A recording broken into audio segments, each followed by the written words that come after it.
Assalamualaikum warahmatullahi wabarakatuh. Perkenalkan, kami dari kelompok 6. Di sini kami akan menjelaskan materi tentang inflasi dan pengangguran. Next, di sini saya akan menjelaskan definisi dan dampak ekonomi dari inflasi.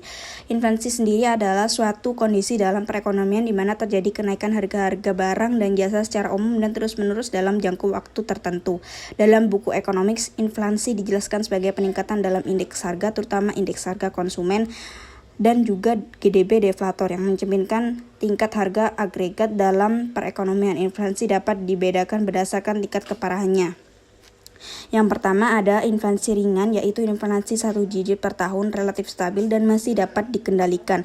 Yang kedua inflasi menengah, yaitu inflasi 2 hingga 3 digit per tahun mulai menimbulkan gangguan signifikan terhadap kestabilan ekonomi. Kemudian yang ketiga hiperinflasi ekstrim di mana harga bisa naik hingga jutaan persen per tahun, seringkali terjadi pada masa krisis politik, perang, atau ketidakstabilan sistem moneter. Kemudian dampak ekonomi dari inflasi.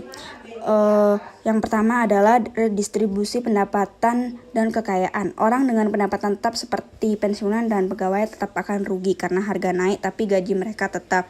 Sebaliknya peminjam justru diuntungkan karena mereka membayar utang nilai uang yang lebih rendah. Kemudian yang kedua, menurunnya efisiensi ekonomi. Inflasi membuat harga tidak stabil sehingga pelaku ekonomi bingung mengambil keputusan. Kemudian yang ketiga, distorsi harga relatif.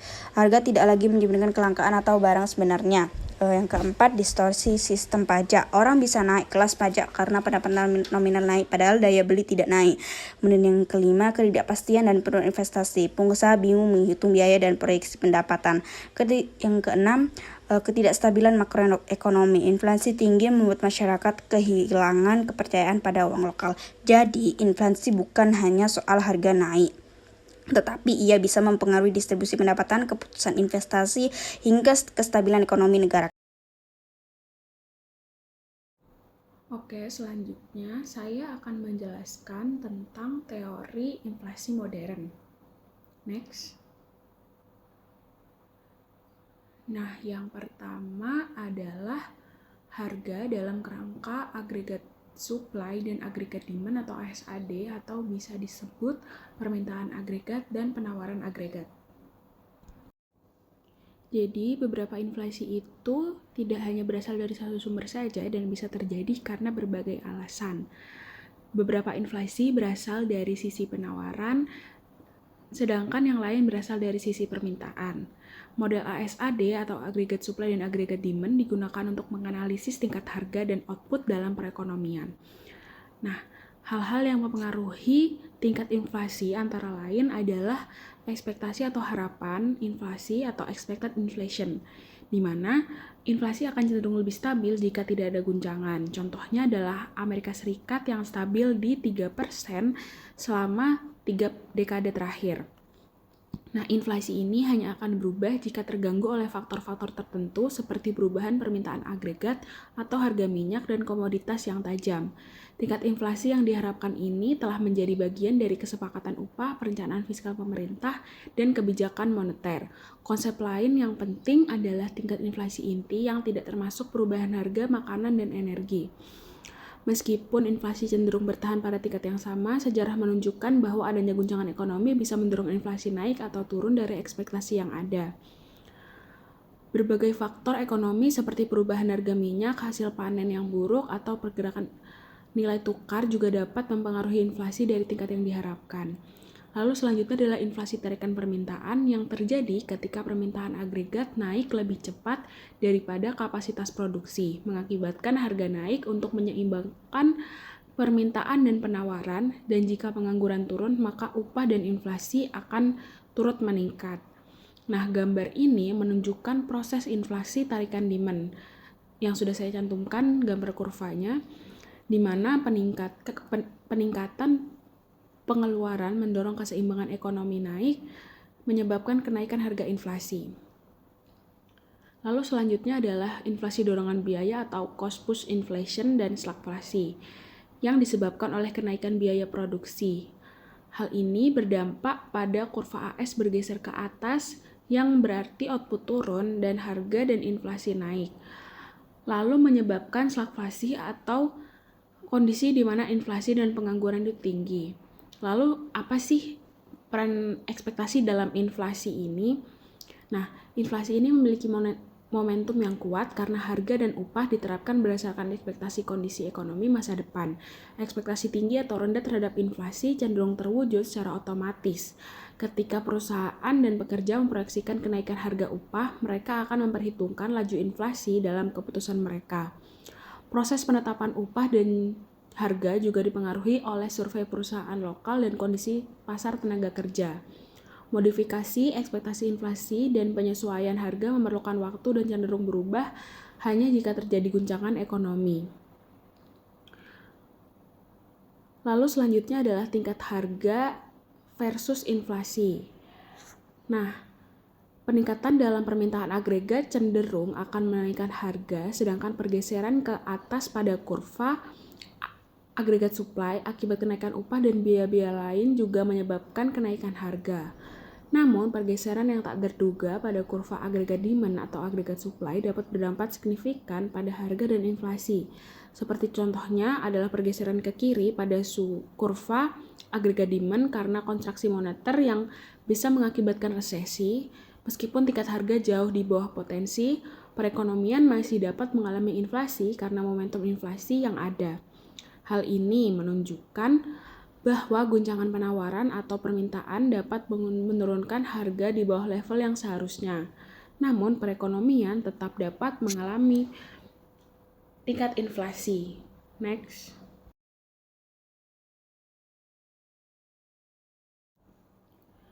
Nah, selanjutnya adalah kurva Phillips. Kurva Phillips merupakan konsep yang menjelaskan hubungan terbalik antara tingkat inflasi dan tingkat pengangguran. Pada dasarnya, ketika output tinggi dan pengangguran rendah, upah dan harga cenderung lebih naik cepat. Ini karena banyak lapangan kerja dan perusahaan dapat menaikkan harga dengan mudah ketika penjualan meningkat, sedangkan pengangguran tinggi cenderung memperlambat inflasi. Mekanisme dasar kurva Phillips adalah kurva Phillips jangka pendek, yang menunjukkan hubungan negatif jangka pendek antara tingkat pengangguran dan inflasi.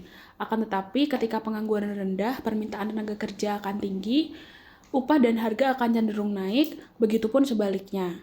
Contohnya, ketika produktivitas tenaga kerja tumbuh 1% per tahun dan upah naik 4%, inflasi harga akan sekitar 3% per tahunnya. Grafiknya berbentuk kurva turun atau trade-off antara inflasi dan pengangguran.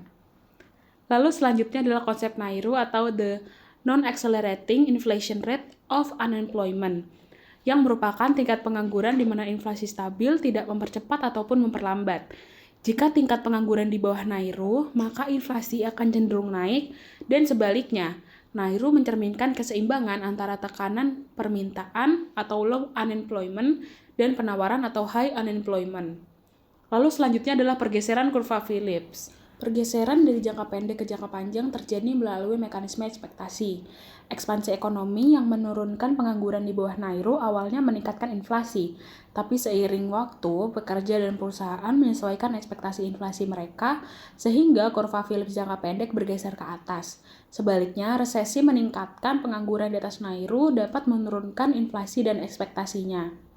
Contoh nyata adalah kebijakan anti-inflasi Amerika Serikat pada 1979 hingga 1984 yang sengaja menaikkan pengangguran untuk menstabilkan harga.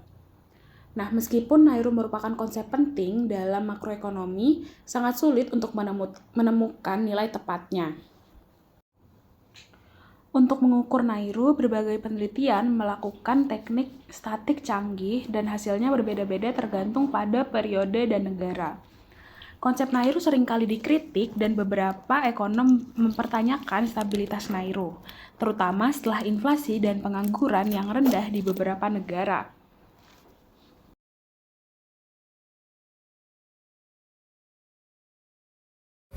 Oke, selanjutnya dilema dari kebijakan anti-inflasi. Nah, berapa lama jangka waktu yang diperlukan? Kebijakan anti-inflasi menimbulkan dilema karena dampaknya tidak langsung dan berbiaya tinggi dalam jangka pendek. Namun, hasilnya baru terlihat dalam jangka panjang. Dalam teori NAIRU, kurva Phillips bersikap vertikal dalam jangka panjang. Artinya, dalam jangka waktu yang cukup lama tidak ada lagi trade-off antara inflasi dan pengangguran. Durasinya biasanya memakan waktu 5-10 tahun karena penyesuaian ekspektasi inflasi, kontrak kerja, dan struktur ekonomi. Next, berapa biaya yang diperlukan untuk menurunkan inflasi? Penurun inflasi biasanya mengorbankan output dan meningkatkan pengangguran sementara. Estimasi biaya yaitu turunkan inflasi 1% sama dengan butuh pengorbanan sekitar 4% PDB.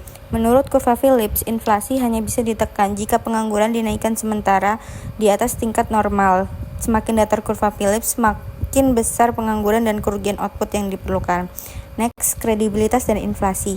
Kredibilitas kebijakan penting untuk menekan inflasi tanpa biaya besar. Sebagian ekonom menilai bahwa pendekatan tradisional seperti kurva Phillips terlalu pesimistis karena mengasumsikan bahwa untuk menurunkan inflasi, suatu negara harus mengalami peningkatan pengangguran dan penurunan output dalam jumlah besar. Kebijakan anti-inflasi yang kredibel dan konsisten dapat membentuk ekspektasi publik. Kredibilitas menjadi harapan yang baik dapat mengurangi inflasi dengan biaya ekonomi lebih rendah. Next, kebijakan untuk menurunkan pengangguran. Nairu dianggap sebagai tingkat pengangguran alami dan efisien oleh sebagian ekonom. Menurunkan pengangguran di bawah Nairu dinilai bersiko efektif jangka pendek tapi berbahaya jangka panjang. Pengangguran menimbulkan biaya eksternal bagi individu, keluarga, dan pemerintah. Terlalu banyak pengangguran menimbulkan efek kemacetan di pasar kerja. Menurunkan Nairu secara berkelanjutan dapat meningkatkan lapangan kerja dan manfaat sosial ekonomi. Nah, next, upaya untuk menurunkan pengangguran. Yang pertama, meningkatkan layanan pasar kerja. Yang kedua, memperkuat program pelatihan kerja. Dan yang ketiga, mengurangi disinsentif untuk bekerja. Next. Orang yang memiliki pekerjaan dianggap sebagai bekerja. Sementara itu, orang yang tidak memiliki pekerjaan tetapi sedang aktif mencari kerja dikategorikan sebagai penganggur. Adapun mereka yang tidak memiliki pekerjaan dan juga tidak mencari pekerjaan seperti pelajar, ibu rumah tangga, atau lainnya yang sudah pensiun dianggap di luar angkatan kerja. Berdasarkan kategori tersebut, kita bisa menghitung tingkat pengangguran dengan rumus tingkat pengangguran sama dengan jumlah penganggur atau jumlah angkatan kerja kali 100%.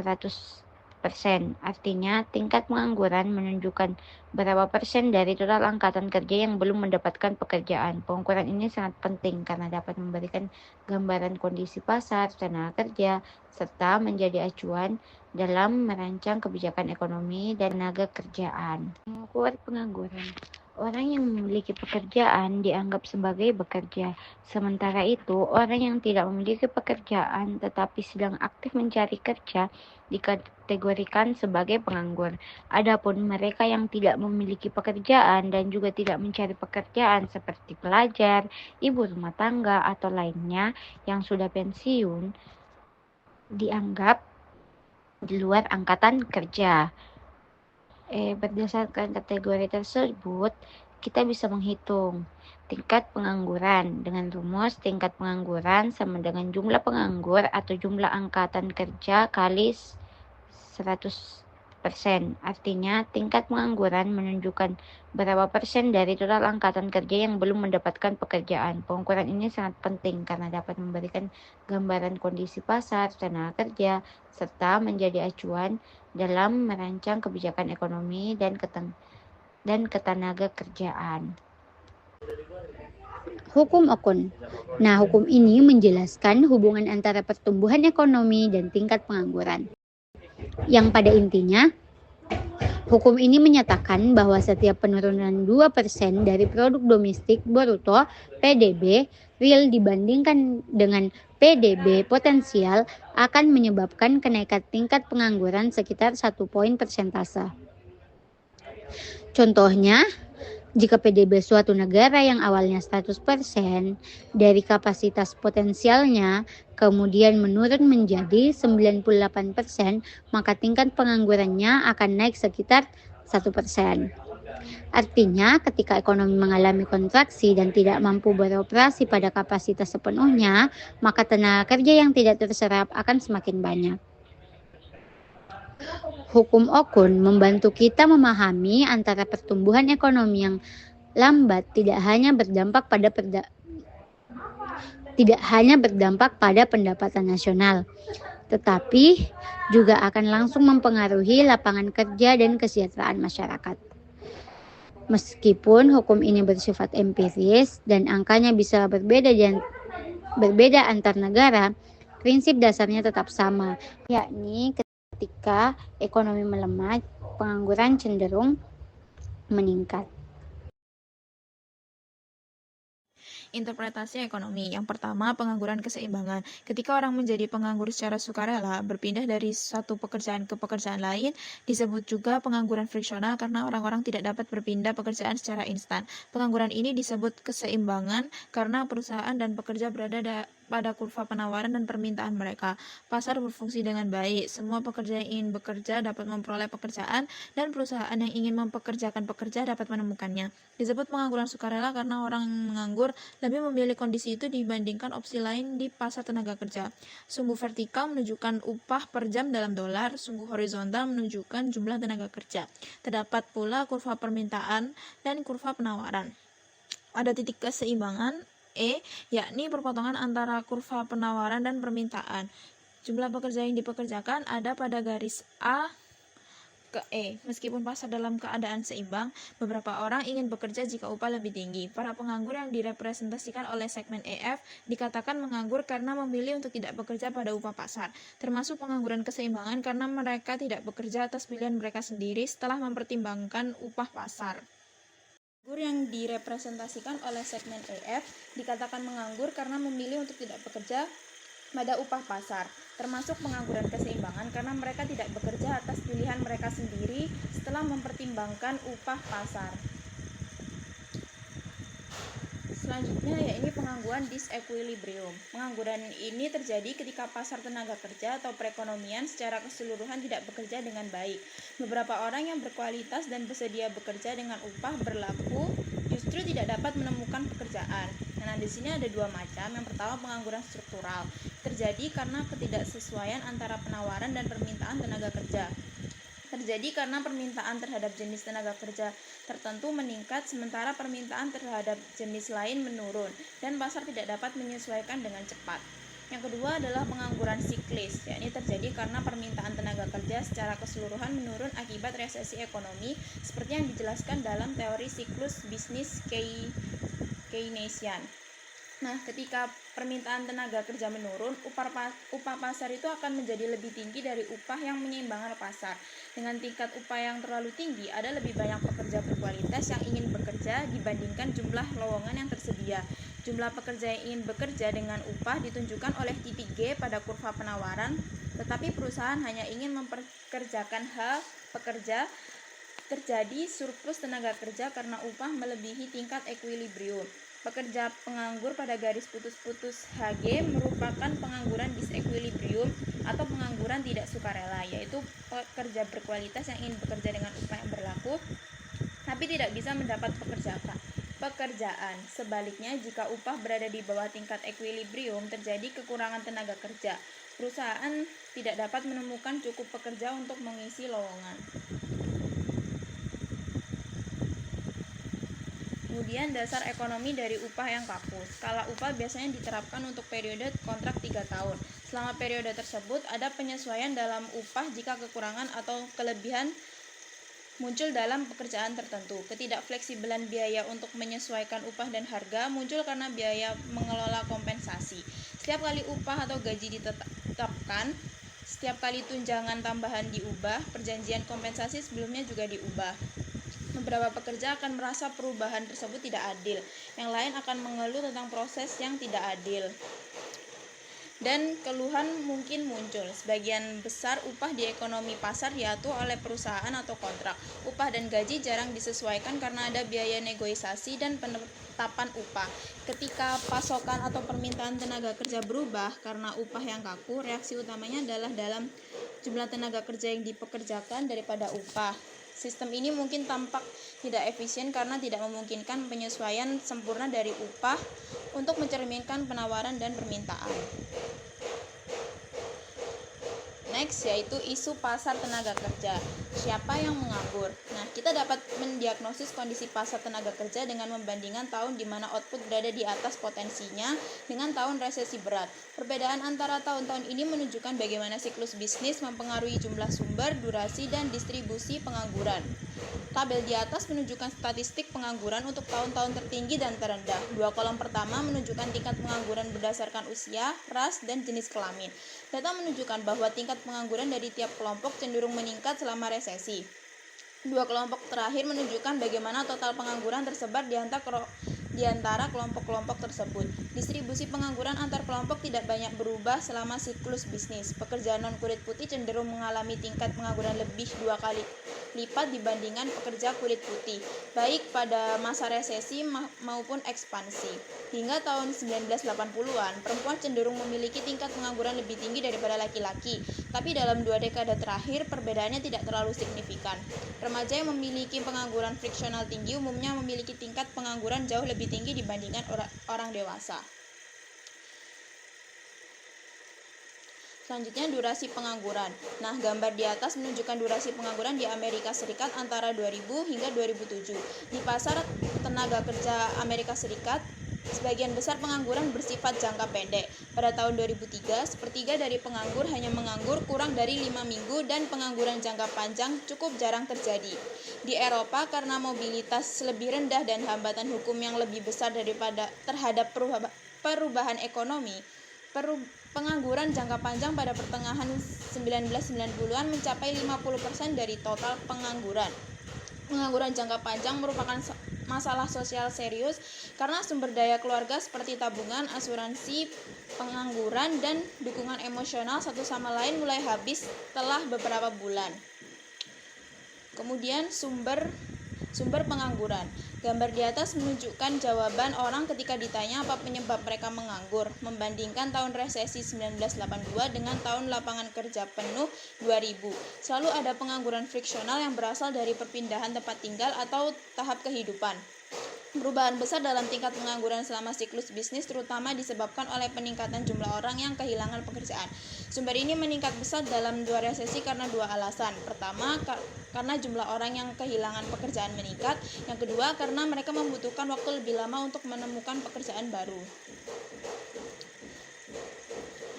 Pengangguran berdasarkan usia. Nah, remaja ini umumnya memiliki tingkat pengangguran tertinggi dari semua kelompok demografis dan remaja non-kulit putih dalam beberapa tahun terakhir mengalami tingkat pengangguran antara 30 hingga 50%. Bagi remaja kulit putih, pengangguran remaja sebagian besar bersifat friksional. Remaja sering keluar masuk pasar tenaga kerja, cepat mendapat pekerjaan dan berpindah kerja. Durasi rata-rata pengangguran remaja hanya setengah dari pengangguran orang dewasa. Durasi rata-rata kerja orang dewasa 12 kali lipat lebih panjang dibanding para remaja. Pengangguran remaja sebagian besar bersifat friksional, merupakan bagian dari proses pencarian kerja yang diperlukan untuk remaja menemukan keterampilan dan pengalaman kerja mereka. Remaja akan belajar keterampilan dan kebiasaan kerja seperti pekerja berpengalaman. Pengalaman dan pelatihan bersama dengan keinginan dan kebutuhan akan pekerjaan penuh waktu menjadi alasan mengapa pekerja usia paruh baya memiliki tingkat pengangguran lebih rendah dibandingkan remaja. Nah, sekian presentasi dari kami. Terima kasih. Wassalamualaikum warahmatullahi wabarakatuh.